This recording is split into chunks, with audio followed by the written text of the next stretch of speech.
Okay,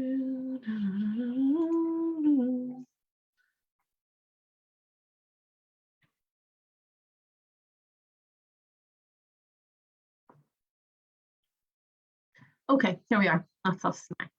That's us now. Well, this is Shivani. Hold on there. Okay. Oh, just Shivani's back. Shivvi, what? Just Shivvi. Shivvi. See, whenever I say Shivvi, it reminds me, like, you know, in a prison, like a shiv, like something. That's why I call you Shivani. I'm sorry. Maybe I'm saying, I pronounce it wrong all the time.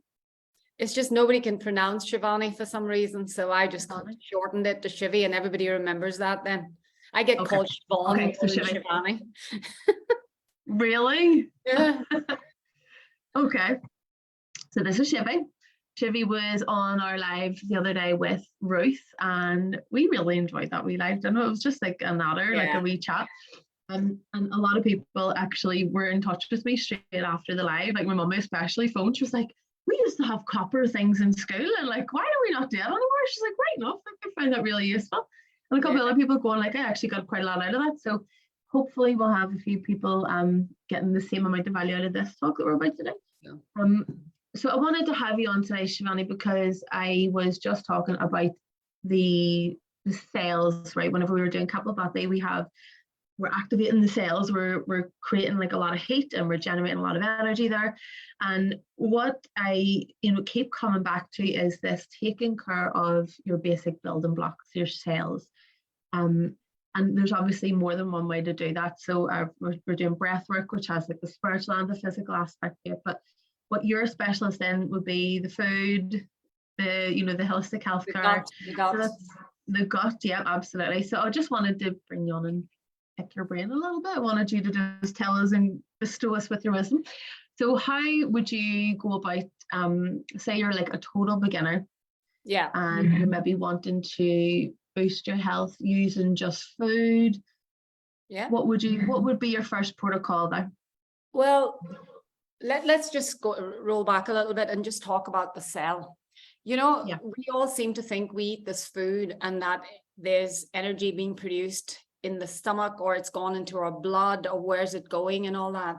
And it's actually, we have the cell, and in the cell, there is the mitochondria, which is the engine of every cell, but it's the engine of us.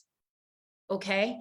So cellular health is so important, because it's like building a house and then having half the bricks not strong or not functioning or not doing, which is not the right. That's a really good way to put it. So that is the reason cellular health is so important. Now, how do we? So what makes a healthy cell? What makes a healthy cell? So the most important thing would be the outer layer of the cell. Now, the outer layer of the cell is made of fat. So whatever fat you're eating, that's what it'll be made of, right? So ideally, it should be made of omega-3. But because of how we eat and how the food industry is, we get omega-6, which is not a bad guy. And this is what I tell all my clients. Omega-6 is not a bad guy. Omega-6 is necessary. If we didn't have omega-6, we wouldn't have a properly functioning immune system, okay? But if you imagine, omega-6 is what lights the fire, omega-3 is what shuts it out. Sometimes you need the fire lit, and then you need the fire going out. So you need both of them. The three main omegas that we need are 6, 3, 9, okay? Omega-9, most people are becoming very aware of avocados and olive oil. Most people are having olive oil. We have it in our dressings. We cook with olive oil. More and more people are becoming aware that sunflower oil is an absolute no-no, which is high in omega-6. Never mind is it high in omega-6, but it also, if heated, it's carcinogenic. We should not be cooking in sunflower oil. Olive oil is the best. I did not know that. Carcinogenic? Yeah. Sunflower oil. Yeah. Okay. Do not cook with sunflower oil, whatever you do. Rapeseed is okay. It's 6-3 balanced, but the ideal oil to cook with is olive. Olive oil. Well, that's what I cook with That is anyway. the That's idea. what Coconut oil, ghee, and olive oil are my 3 cooking mediums. That's it. That's okay. And if I'm cooking Chinese, I'll use sesame oil. In Ayurveda, sesame oil is like really, really healing. So I'm not willing to completely dismiss it from my diet, and I love it in a bit of Chinese. So that's literally, and you can use avocado oil as well, which is also really, really good for you. It's, you know, but it's got a pretty high smoke point, but somehow I don't like the flavor of it that much in cooking, because I like a cooking medium that is not got too much flavor. You don't want it showing up in your food, you know? Okay. Anyway, I digress. So the outer layer of the cell should be made of omega-3. Unfortunately, because omega-6 is chucked at us in bucket loads, it gets made with omega-6 or saturated fat. If you're eating too much animal fat, then it's made of that. When it's made of that, it becomes inflamed. When it becomes inflamed, nutrients get in slower, waste gets out slower, right? Not only that, and this I only found out about a year ago, that the diameter of the cell and the diameter of the capillaries is more or less the same. Right? So you need the cells to be pliable enough to get through the capillaries, because as much as we think arteries and veins and all that and everything, the capillaries is what our lungs are covered in to get oxygen from. The capillaries are what feed our muscles, you know? Capillaries get ignored. Everybody thinks arteries, veins, you know, and it's always the little thing that, like, we forget the micronutrients. You know, we remember vitamins and we remember carbs and we remember proteins, but we forget the small things that we need. Anyway, so that is why it's really important to have a good dose of healthy fats in your diet. It's really, really important, because if nutrients are getting in, the mitochondria are getting the nutrients, they will produce the energy. If waste is not getting out, guess what? You'll have, your joints just won't be as, you know, pliable.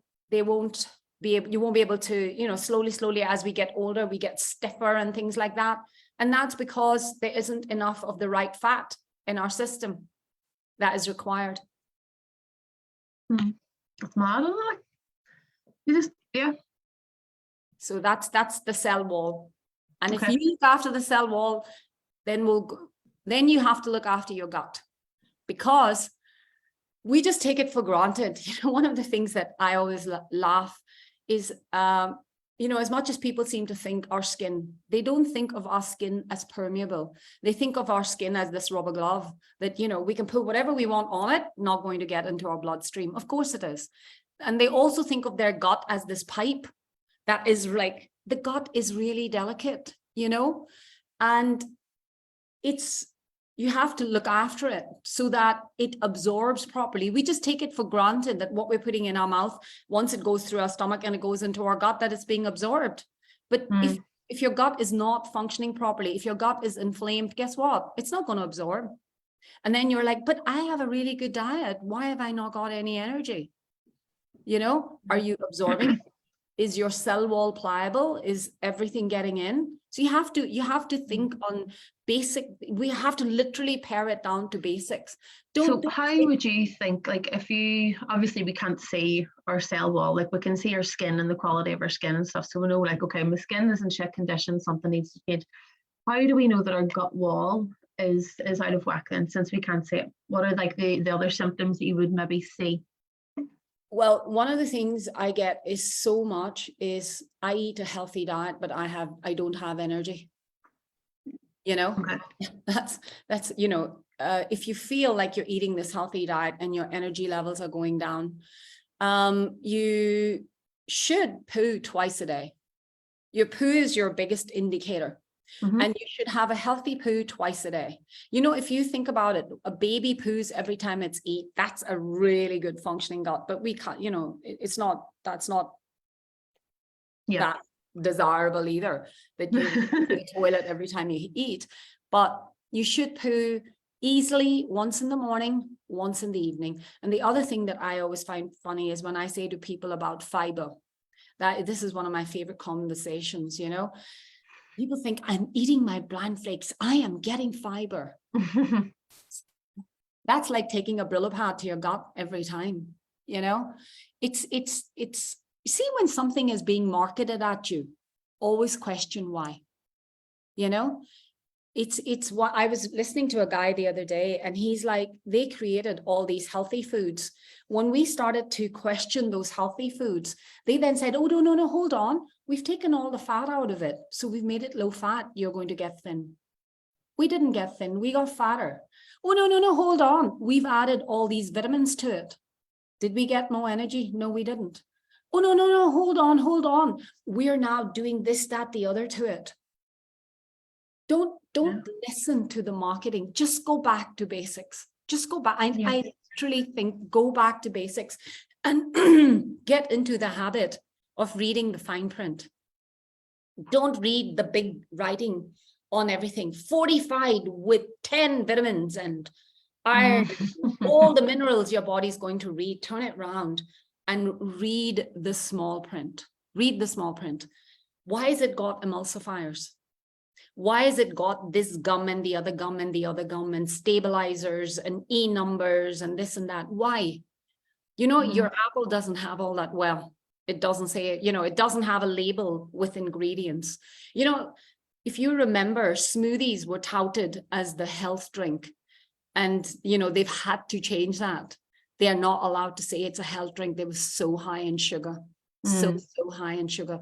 So that's the kind of thing, you know, that we have to do to look after our gut, is where we eat a variety of food. You know, our body needs the fiber to be healthy. Our gut needs the fiber from vegetables. It needs a variety of fibers. Just because you've had your Weetabix or you've had your bran flakes in the morning, that's the fiber done for the day. No, it's not. It's because we have, some people say 50 trillion, some people say 30 trillion bacteria. We have about 1.5 kg of bacteria in our gut. They are not there just to, you know, just be there, or it's that they're dirty or whatever. They are there to help us digest our food. So once the food goes through the small intestine, all the enzymes and everything are put into it, they literally ferment the food. And your diet determines the bacteria that you have in your gut.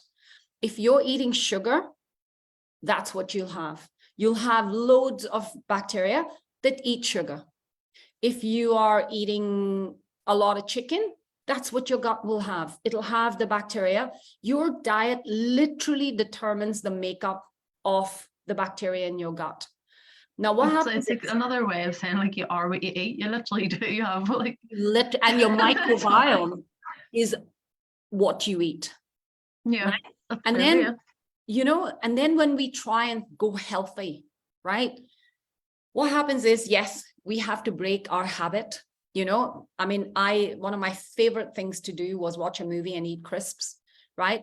And when you try and break a habit, you're not only breaking your habit, but your gut micro, you know, I'm going to put this in very simplistic terms, but they create these gases and things like that. And they have a way of communicating with the brain through the vagus nerve.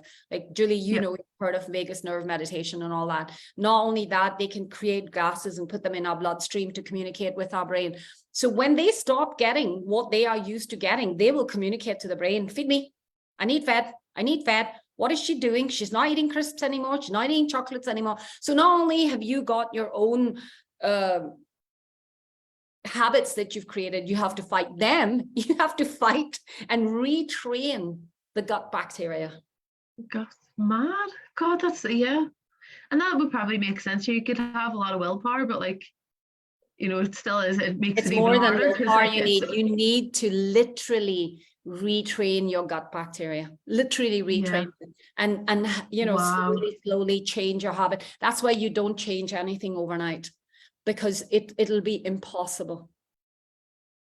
Makes a lot more sense as to why dieting is so difficult. You know, it's like, I think people tend to put themselves down quite a lot. Like, why can't I do this? Why? It's because you're not aware of like your actual body needs to be retrained as well as your mind and your will. You know, that's Absolutely. mad. Okay. Absolutely. You know, It's it's so fascinating as well, the way they communicate with the gases and stuff through the blood. I never oh knew God, that. yeah. They create all this fermentations and they send it through the blood, or they'll send it through the vagus nerve, and that's why your food affects your mood.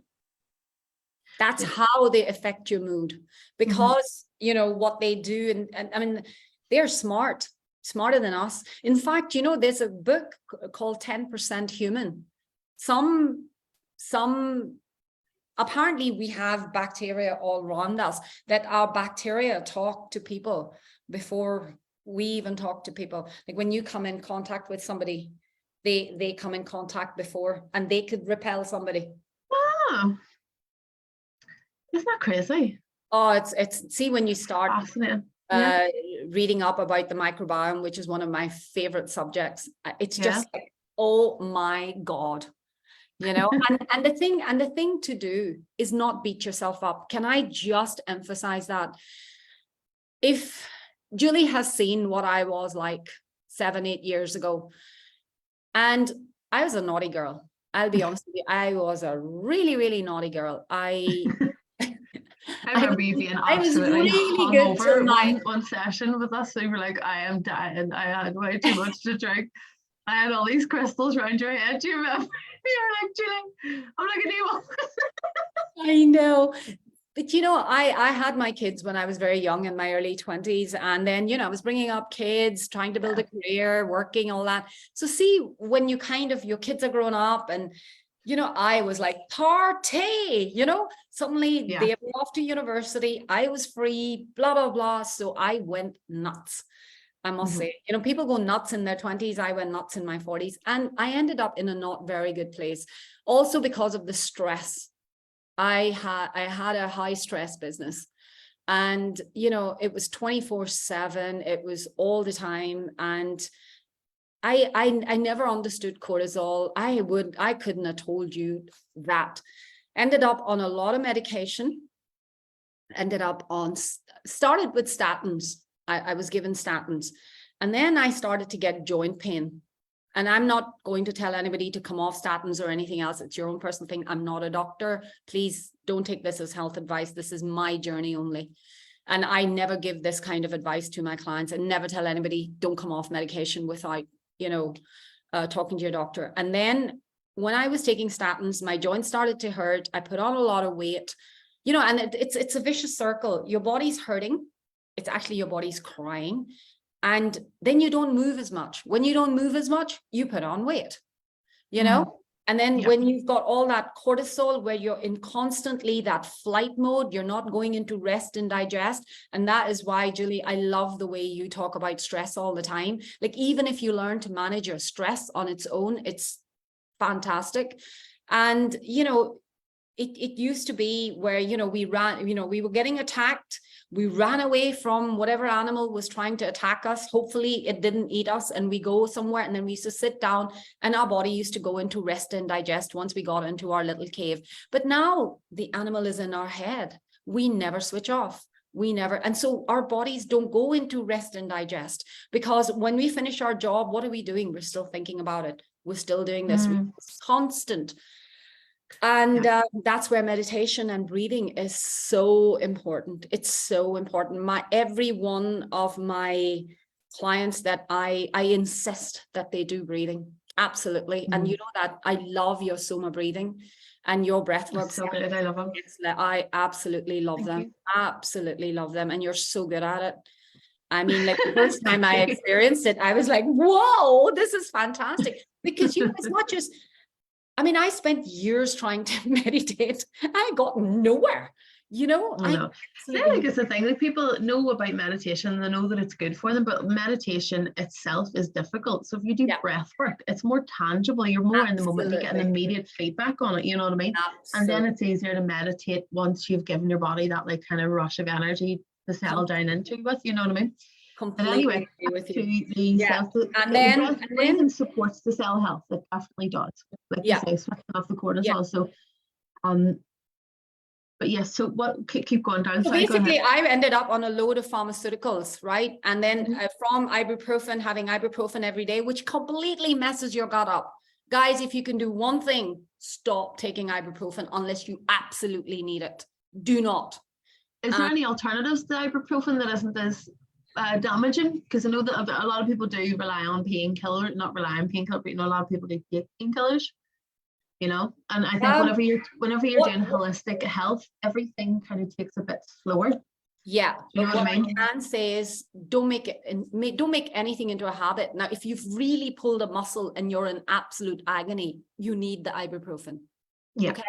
I don't believe in nothing. You know, I don't believe in, you know, that come off it, don't take it, suffer. No, you have to be comfortable, right? Yeah. That's totally wrong advice when somebody says, never take ibuprofen. Everything has its place. But what I was doing, Julie, was I was taking 400 milligrams every morning just to be able to move. And that completely wrecked my gut, you know. And then after that, I was put on beta blockers. So then I was taking beta blockers because I was getting anxiety and all that, because my gut was messed up, you know. And then one day, my husband bought me an iPad and I found Google Scholar. And it changed my life. It literally did. And the thing is, we're very lucky, you know, because we can sit in our homes and, you know, find out. You used to have to go down to the library and find the book and read it and all. We are so blessed and so lucky. So then I just started this journey. Then I started doing lots of courses and things like that. And then I found you. And then, you know, it's funny when you start looking, and if you believe in the universe will always give you the answer. But only when you look for it. It isn't going to appear in a flash. There's no thing appears in a flash, but when you start looking, you will find the people and you will find, you know, the answers and the solutions, but only if you look for them. Anyway, so that's the importance of the gut. Pharmaceuticals, every pharmaceutical has a side effect. Don't put anything you gotta find out, what is this drug going to do to me? What's it going to do to my gut? What's going to happen? How long am I staying on this? Now, my husband had a severe heart attack 10 years ago, and pharmaceuticals are keeping him alive. You know, there's no way I would try to take him off his drugs because he wouldn't be here. You know what I'm saying? Yeah. But the thing is, what you've got to realize is everything has its place. So once you fix your gut with eating the right kind of fibers, it's really important that you have a variety of fibers, and those fibers retrain your microbiome. They, you know, one of the things that if you're eating the right fibers, they create butyrate in your gut so that your gut lining gets fixed. So that, I mean, everybody's heard of leaky gut. How do you fix leaky gut? This is how you fix leaky gut. You retrain your gut. You eat fibers that create the butyrate, which is like Ronseal for the gut. That's Ruth's word, Ronseal for the gut, you know, and you get your gut functioning properly. And then the other problem that we have is nutrition. And I was listening to somebody the other day, I'm not going to take any names, not the other day, a few months ago, that he was actually on the panel that was got together of scientists from all over the world to decide how much fruit and veg do we need a day. All the scientists and everybody came to the conclusion that we needed 12 portions of fruit and veg a day. And then they said 12 is a weird number. Let's make it 10. Let's make it a round figure. So they came down to 10. And then they were like, oh, I don't know if everybody can, you know, afford to have 10 portions of fruit and veg a day. Let's make it 7. And then the guy who was chairing the group says, no, let's make it 5. Let's make it 5 a day. It's catchy and all that. So we actually were given the information that we should be eating less than half of what our body actually requires. And what I would say is that it's not possible to eat 12 portions of fruit and veg a day, you know. Make sure that you get yourself a good multi-mineral, multivitamin with proper configuration that your body is going to absorb it. How is it got together? And one of the guys I love to follow is Dr. Mark Hyman.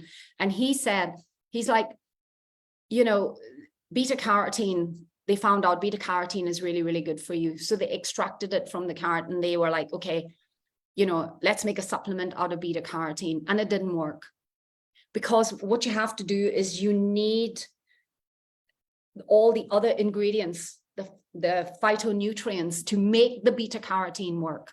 Things don't work in isolation. Yeah, you know, and I get so many clients where I'm taking magnesium. Why are you taking magnesium? Oh, I was told everybody's going to be magnesium deficient. The new fad is everybody's on vitamin D. Have you got tested? Do you need vitamin D? No. Why are you taking it? Oh, well, I was told everybody in the UK needs vitamin D, but you go on to holidays in the winter and you're sitting in the sun and, you know, did you test? Because it's really important that you test. You know, I'm a great fan of testing, because if you go on to Uncle Google and he will tell you that there is side effects of having too much vitamin D. You know? Is that right? Okay. What are the side effects of that? Oh yeah, if you have too much, like, you know, you're one of these people that is lucky enough to go on 3 winter holidays and then you're popping vitamin Ds. What would happen to you? I can't remember the side effects, but they were. I don't want to say. Yeah, that's fair enough. It's okay. Yeah, if I say something, I want to be able to back it up. You know, that's okay. It was, you know, because it was actually after talking to that client that I Googled what's the side effects of eating too much vitamin D, and there was definitely side effects, and I was like, go get tested. It's free from the doctor. Go get a test, and if not, there's inexpensive tests available independently. You know, get a test. I know it's really hard to get an appointment with the GP. Test yourself. You know, test, find out where your health is, and then take supplements. I had a lady that was taking evening oil of primrose for 2 years, and then she went on HRT, and then she came to me and I was like, what, you know, you're still taking your evening oil of primrose? Oh yeah, I was told it's important for my hormones. If you're on HRT, it's not making a difference, don't take it. Yeah. If you're not feeling the difference, don't take it. Yeah. Yeah. And like, how soon should you feel a difference? Because I heard like 6 months for supplements to kick in, right? But I know it's like for a lot of people, it's like, that's a really long time. I want a quick fix. I want to sort it now. But I got, you know me, I've really itchy skin at the minute. I read that chaga mushrooms are actually quite helpful for relieving itch, right? So I got some a couple of weeks ago, and like, I'm already feeling like a lot less itchy. So it's already helping. So is there different kind of response times for different vitamins, or like, how does that go? So there's a couple of factors, right? The gut comes in again. So if you have a problematic gut and your gut's not absorbing, it's not going to absorb the supplement either. Like, you know, it's just like food, right? It's like, why it would take longer? It would take longer. Okay. The other thing is, that's obviously very good. The other thing is the quality of the supplement, right? So I've had people come to me with, let's say, an omega-3 supplement, right? And they come to me and they've been on omega-3 for a year. I test them and they're still massively imbalanced, okay? And it's because omega-3s is a very, very delicate molecule, right? You have to check what is keeping the integrity of this omega-3, what is stopping it from going rancid. And one of the things I love to do is tell people, cut open that. Do you remember me making you do that, Julie? I did it, and then I sent my bestie to do it, and she messaged me going, what the fuck? I've just had my dinner and here came back up. It is grim. I actually told people to do it yesterday. Yeah. And the challenge. So hopefully we'll get some people going, yeah, I did it. Well, it is vile, isn't it? Like, yeah. And you have to give it a couple of minutes. So that, and I literally say that is what you're putting in your body. You know, do your homework. There is enough information out there if you go looking for it. And one of the guys that I work with, I mean, you know, one of the, you know, Julie, I work with a few scientists, and he always says, he's like, your body is one of the smartest things. It took thousands of years for it to develop. It's smart. If it doesn't recognize the substance, it will try and absorb as little of it as possible. So if you are going to take a supplement, and unfortunately, we are in a situation where we have to take supplements.